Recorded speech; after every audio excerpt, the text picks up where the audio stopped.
Salut tout le monde, donc aujourd'hui je reviens dans une nouvelle vidéo sur la chaîne Mathilde Liseuse. Donc je suis désolée de ma petite absence, mais avec la rentrée j'avais pas vraiment le temps de filmer, etc.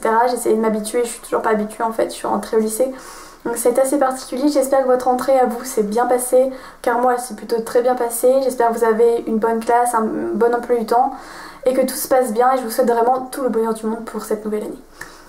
Donc aujourd'hui je reviens avec un tag, donc c'est une vidéo pas très originale, mais des fois il faut savoir aussi ressortir un peu de tout ce qu'on parle de livres, etc. Donc aujourd'hui ça sera un tag Pocket Jeunesse, je sais même plus le titre du tag, je l'ai sur mon téléphone et je vous laisse tout de suite avec la suite de la vidéo. Alors je vais regarder les questions sur mon téléphone, donc je suis désolée si je baisse un peu la tête, etc. Mais donc il y a 15 questions, donc je vais tout de suite commencer. La première question, il s'agit de votre livre préféré n'existe pas ou vous n'avez pas de coup de cœur pendant 3 ans. Cette question n'est pas facile parce que je dis pas avoir de coup de cœur. Je dirais mon livre préféré n'existe pas parce que dans mes coups de cœur, généralement il y a des livres que j'apprécie normalement particulièrement. Donc je pense que j'aurai forcément des livres que j'aime bien, donc je préfère en avoir tout le temps que ne plus en avoir pendant 3 ans. Deuxième question, conseiller un livre ou se faire conseiller un livre? Alors moi je suis du genre à beaucoup aimer me faire conseiller, c'est-à-dire que quand on va me conseiller un livre, j'aime beaucoup entendre la critique des personnes pour voir si moi je pense la même chose qu'eux. Donc je dirais me faire conseiller parce que je préfère, et j'aime bien conseiller aussi, mais c'est pas la même chose, je préfère écouter l'avis des gens, c'est plus sympathique même si j'adore échanger aussi. La troisième question c'est Hunger Games ou le labyrinthe. Alors je n'ai lu aucun des deux livres. Oui je sais, je suis nulle, je sais, vous pouvez me bombarder en commentaire. Mais donc moi comme je n'ai lu aucun des deux livres et que j'ai regardé les deux films, je dirais Hunger Games pour le film, mais je triche un petit peu, mais vous m'en foutez pas. La quatrième question, corner une page de son livre ou casser le dos? Alors sans hésiter, je n'ai pas vu les questions avant, hein, mais sans hésiter je dirais, enfin j'ai pas étudié les questions avant, mais sans hésiter je dirais corner une page, car comment vous dire que casser le dos, j'aime pas du tout, mais alors pas du tout, ça fait un esthétique très moche de la bibliothèque, c'est pas agréable quand tu lis. Donc je dirais plus corner une page parce qu'en sachant qu'une page, si tu mets un dictionnaire sur le livre, tu peux récupérer la belle page normalement. Oui, j'ai des astuces assez bizarres pour réparer mes livres. On adore. Cinquième question. Un cliffhanger à la fin d'un premier tome et ne pas pouvoir lire le tome 2 avant un an, ou un livre avec une fin ouverte qui n'aura jamais de suite? Alors je dirais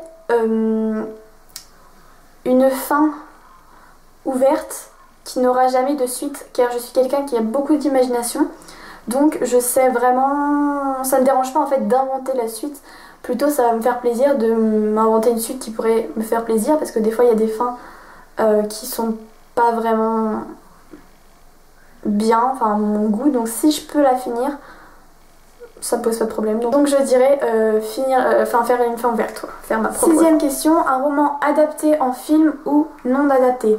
Alors moi j'aime bien voir un livre que j'ai lu en film, tout simplement parce que j'aime bien voir si les personnages que je m'étais fait en tête, donc je me décris généralement les personnages et j'ai une petite image dans ma tête, j'aime bien voir s'ils correspondent en fait au personnage du film. Donc je dirais film adapté, car j'aime bien en plus voir si lequel des deux je préfère.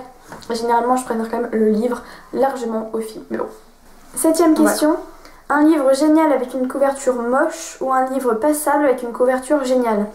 Alors je dirais sans hésiter un livre génial avec une couverture moche, parce que c'est comme les gens, le physique ne reflète pas ce qu'il y a à l'intérieur du livre. Quand vous voyez quelqu'un, vous n'allez pas, enfin vous le jugez par rapport à son physique, mais vous savez pas comment il est à l'intérieur. Donc un livre c'est la même chose, certes on est attiré au début par la couverture, mais ce qui est important c'est ce qu'il y a à l'intérieur du livre, c'est l'histoire en elle-même. Je dirais donc sans hésiter un livre génial avec une couverture moche pour cette huitième question. Se faire spoiler un livre ou ne jamais savoir la suite? Question assez compliquée. Je dirais se faire spoiler la suite, enfin se faire spoiler un livre, car si je demande à une personne qu'on me spoile, ça me dérange pas qu'on me spoile. Par contre si je ne demande pas et qu'on me le spoil quand même, là par contre je vais moins le prendre. Mais bon, la question n'est pas là, donc je dirais se faire spoiler un livre. 9e question, ne jamais pouvoir parler d'un super livre ou ne lire que des livres nuls pendant 2 mois. Je dirais ne jamais pouvoir parler d'un livre super, car ne pas lire des livres nuls que pendant 2 mois. 2 mois c'est long, et lire que des livres nuls, voilà. Même si pour moi tout livre n'est pas nul, il y a forcément quelque chose qui est bien dans ce livre, on peut pas faire que des reproches à un livre. Je dirais quand même ne jamais pouvoir parler d'un super livre. Ouais, non, en fait, je dirais plus lire que des livres pendant 2 mois et j'essaierai, même s'ils sont nuls, de trouver des qualités de ces livres. Parce que je pourrais pas supporter la tentation, vous voyez, cette chose dont vous avez tellement envie de parler à la personne, de partager votre avis. Non, ouais, je pense que lire des livres nuls pendant 2 mois, je préférerais. Alors, pour la 10e question, rencontrer un auteur que vous aimez pour qu'il vous parle de son prochain livre ou pouvoir lire ce prochain livre 1 an avant tout le monde sans rencontrer l'auteur. Je dirais sans hésiter, rencontrer un auteur que vous aimez, car moi, si je peux rencontrer un auteur que j'aime, je prends sans hésiter. Et en plus de ça, je suis assez patiente, donc attendre 1 an ne me pose pas vraiment de problème. J'aurai d'autres lectures entre temps. Donc voilà. La 11e question, c'est faire une photo avec un auteur ou se faire dédicacer un livre par cet auteur. Me faire dédicacer un livre par cet auteur, car tout simplement, je trouve que c'est plus... c'est mieux de se faire dédicacer le livre que de prendre une photo avec l'auteur parce que c'est plus... Comment je pourrais dire? Ah, j'ai le mot sur le bout de la langue, mais j'arrive pas à le sortir. C'est plus symbolique, voilà, c'est plus symbolique en fait d'avoir la dédicace de l'auteur que de faire la photo avec l'auteur. Désolée pour l'auteur, mais je préfère avoir la dédicace, en tout cas. 12e question. Lire une série géniale d'une traite sans plus jamais y avoir accès après ou attendre 2 ans entre chaque tome de sa série. Lire une série géniale d'une traite sans plus jamais y avoir accès, car si je la lis d'une traite et que je l'adore, je ne l'oublierai jamais, et en sachant que j'aurai toujours des livres à lire, je n'aurai certainement pas le temps de la lire une 2e fois, donc je dirais cette réponse. 13e question, un livre triste ou un livre qui fait peur? C'est un dilemme pour moi cette question. Un livre qui fait peur. 14e question, un livre avec un prologue ou un livre avec un épilogue? Sans hésiter, un livre avec un épilogue parce que les prologues en début de livre, ça m'agace vraiment. J'ai souvent tendance, pas à le sauter, mais à le lire très rapidement. Je préfère largement un épilogue pour savoir qu'est-ce qui se passe après l'histoire quelques années après que d'avoir un prologue qui souvent me dérange un peu. Avant la lecture, ça fait toujours un peu moyen. Ensuite, 15e et dernière question. Ne pas pouvoir acheter de livres pendant 6 mois ou avoir une panne de lecture pendant 6 mois. Ce tag est bourré de questions complètement trop dures.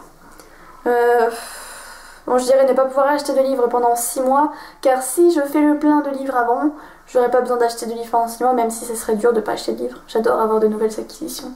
J'adore. D'ailleurs, je vais bientôt faire un book haul, le book haul de août, et qui est pas mal rempli.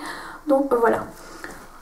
Voilà ce tag fini, j'espère qu'il vous aura plu. N'hésitez pas à me laisser vos commentaires, etc. N'hésitez pas à refaire ce tag tant que vous voulez. Je crois que il peut être fait par tout le monde, je suppose. Donc voilà, j'ai bien aimé le faire. Les tags Pocket Jeunesse sont très intéressants, sont très drôles, sont très bien. Donc je vous conseille vraiment d'en faire.